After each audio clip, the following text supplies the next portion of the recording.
بسم اللہ الرحمن الرحیم۔ السلام علیکم ناظرین۔ میں لاہور میں سعودی عرب کے تعلیمی اتاشی کے سامنے بیٹھا تھا۔ میرے کاغذات اور جدہ یونیورسٹی کا ویزا اس کے ہاتھ میں تھا۔ وہ کافی دیر تک کاغذات کو دیکھتا رہا، پھر بولا، لیکن میں اس ویزے کو نہیں مانتا۔ میں نے پوچھا وجہ؟ اس نے کہا، تعلیم تو ٹھیک ہے مگر تمہارا تجربہ انڈسٹری کا ہے، تدریس کا تجربہ تو صرفر ہے۔ جس کو پڑھانے کا کوئی تجربہ ہی نہ ہو وہ کیا پڑھائے گا؟ میں نے کہا، سر لیکن جدہ میں رئیس القسم نے میرا ٹیسٹ اور پڑھائی کا طریقہ دیکھ کر میری سفارش کی، پھر میرا 10 سے انٹرویو ہوا، اس کے بعد یہ ویزا دیا گیا ہے۔ اس کے ہونٹوں پر ایک مسکراہٹ پھیل گئی۔ بولا، ضروری تو نہیں کہ اگر انہوں نے غلطی کی ہو تو میں بھی غلطی کروں۔ میں نے کہا، سر یہ ویزا وائس چانسلر نے جاری کیا ہے جس کی پوسٹ وزیر کے برابر ہوتی ہے۔ وہ پھر مسکرایا اور بولا، اور مجھ کو ایسے 15 وزیروں کے کاموں کو چیک کرنے کے لیے بٹھایا گیا ہے۔ اگر آپ چاہیں تو میں آپ کے کاغذات پر لکھ کر دے سکتا ہوں کہ آپ کو ویزا نہیں دیا جا سکتا۔ میں نے اس سے مزید حجت کی تو اس نے کہا، جب تک میں اس سیٹ پر ہوں دیکھتا ہوں تم کو ویزا کون دیتا ہے۔ میرے ذہن میں اپنی پرانی کمپنی کی مسٹر پیٹک کے الفاظ گونجے، مسٹر رضوان تم نوکری چھوڑ کر بڑی غلطی کر رہے ہو۔ میں نے ان لوگوں کے ساتھ 20 سال کام کیا ہے، ان کا ہر وعدہ غلط ہوتا ہے۔ اور میں نے غصے میں جواب دیا تھا، یہ لوگ ہمارے لیے بڑے مقدس ہیں، تم ان کی توہین کر رہے ہو۔ اس نے کاغذات پر دستخط کرتے ہوئے کہا تھا، ایک وقت آئے گا تم میرے الفاظ کو یاد کرو گے۔ شاید وہ وقت آ گیا تھا۔ پھر اس کے بعد میں نے 2 اور چکر لگائے ہوائی جہاز سے، اور ہر بار اتائشی کا وہی جواب تھا کہ جب تک میں اس سیٹ پر ہوں دیکھتا ہوں تم کو ویزا کون دیتا ہے۔ میرے لیے یہ بڑا سخت وقت تھا، نہ خدا ہی ملا نہ وصال صنم۔ 2 مہینے بے روزگاری کے ہو چکے تھے۔ میں سخت ٹینشن میں بیٹھا تھا کہ بیل بجی۔ دروازے پر 3 ڈبے والا تھا، کوئی 70 سال کا ہوگا، بالکل ہڈیوں کا ڈھانچہ، میلا کچالا، پیوند لگے کپڑے، پسینے میں نہایا ہوا۔ کہنے لگا، صاحب 10 سال ہو گئے ہیں ان گلیوں میں چکر لگاتے ہوئے، آج پہلی بار کسی کے گھر کی بیل بجائی ہے۔ میں نے حیرت سے کہا، ہاں بولو۔ کہنے لگا، یہاں نہیں وہاں نیم کے پیڑ کے نیچے جھیتروں پر بیٹھ کر آرام سے بات کرتے ہیں۔ میں حیرانی کے عالم میں اس کے ساتھ چل پڑا۔ کہنے لگا، صاحب میری اکلوتی بچی کی شادی ہونے والی ہے، شادی میں صرف 1 ہفتہ باقی رہ گیا ہے، مگر میرے پاس ایک پیسہ نہیں ہے۔ آج کل کام بھی بہت مندہ ہے، کہیں لوگوں سے ادھار مانگا، سب نے انکار کر دیا۔ کل رات بہت دیر تک مسجد میں روتا رہا اور دعا مانگی تو رات میں خواب میں آپ کی گلی اور گھر نظر آیا، اور آواز آئی، ان سے جا کر مانگ لے، اس لیے صرف آپ کا دروازہ کھٹکھٹایا ہے۔ مجھے اس کی کہانی پر یقین نہیں آیا، اور ہنسی بھی آئی کہ لوگ کیسی 420 کرنے لگے ہیں۔ میں نے ازارہ مذاق پوچھا، کتنے پیسے کی ضرورت ہے؟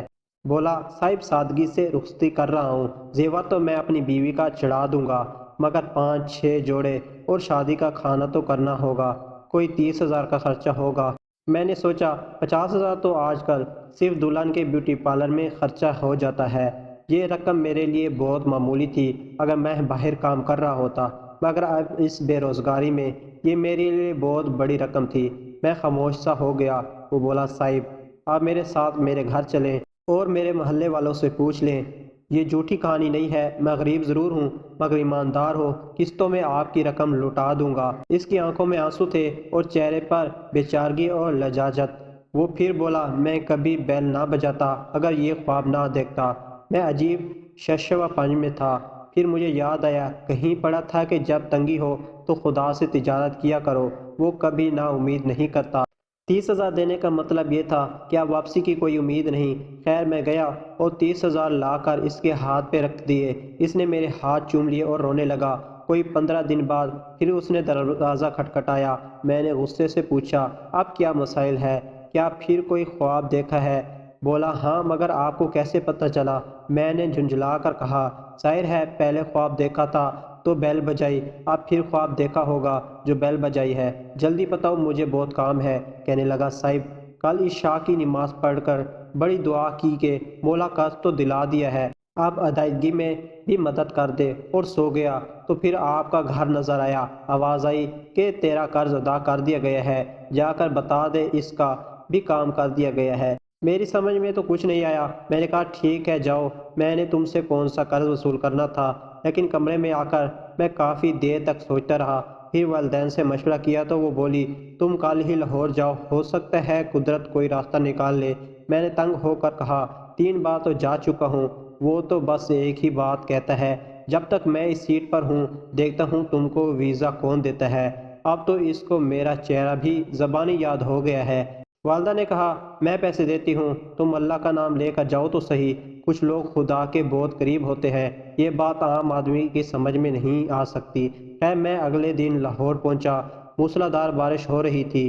ڈرتے ڈرتے عطاشی کے کمرے میں داخل ہوا، دیکھا کرسی پر ایک نوجوان لڑکا بیٹھا تھا۔ میں نے کہا یہاں تو ایک اور صاحب ہوتے تھے۔ بولا ہاں ان کو 1 ہفتہ ہوا واپس وزارت خارجہ میں بلا لیا گیا ہے اور میں نے چارج سنبھال لیا ہے۔ میں نے کاغذات اس کو دیے، وہ بولا آپ بہت لیٹ آئے، اب تو یونیورسٹی کھلنے میں 4 دن رہ گئے ہیں۔ پھر اس نے سیکرٹری کو بلایا، کہا کہ پرسوں سے یونیورسٹی شروع ہو رہی ہے، یہ پہلے ہی لیٹ ہو چکے ہیں، فوراً ٹکٹ بناؤ، پاسپورٹ پر ویزا لگاؤ اور سالانہ ہاؤس رینٹ 1 ماہ کی سیلری کا چیک بنا کر لے آؤ، اور سنو چائے بھیجوا دینا۔ میں ایک لمحے کے لیے گم سم سا ہو گیا، قدرت اس طرح بھی مہربان ہو سکتی ہے۔ پرانے عطاشی کے الفاظ میرے کانوں میں گونج رہے تھے، اوپر والے نے اس مغرور شخص کی کرسی چھین لی تھی، کیا صرف میرا کام کروانے کے لیے؟ پھر موسم پر میں نے گفتگو شروع کی، بتایا کہ بہت موسلادھار بارش ہو رہی تھی، بڑی مشکل ہوئی آنے میں۔ تو اس نے بڑی شائستہ اردو میں جواب دیا آپ لوگ بڑے خوش قسمت ہیں، ہم تو ایسے موسم کو ترستے ہیں۔ مجھ پر تو حیرتوں کا پہاڑ ٹوٹ گیا اس کی اردو سن کر۔ میرا حیران چہرہ دیکھ کر وہ ہنسا اور بولا میں نے یہیں سے تعلیم حاصل کی ہے، پاکستان ایک ذہین، محنتی اور بڑی مہمان نواز قوم ہے، میں ان سے محبت کرتا ہوں، خاص طور پر استادوں سے۔ چائے ختم ہو گئی تھی، پاسپورٹ، ٹکٹ اور چیک میرے ہاتھ میں تھا۔ مجھے 3 ڈبے والے کے خواب کے الفاظ یاد آئے کہ تمہارا قرض ادا کر دیا گیا ہے، لیکن ایسی ادائیگی کا تو میں سوچ بھی نہیں سکتا تھا۔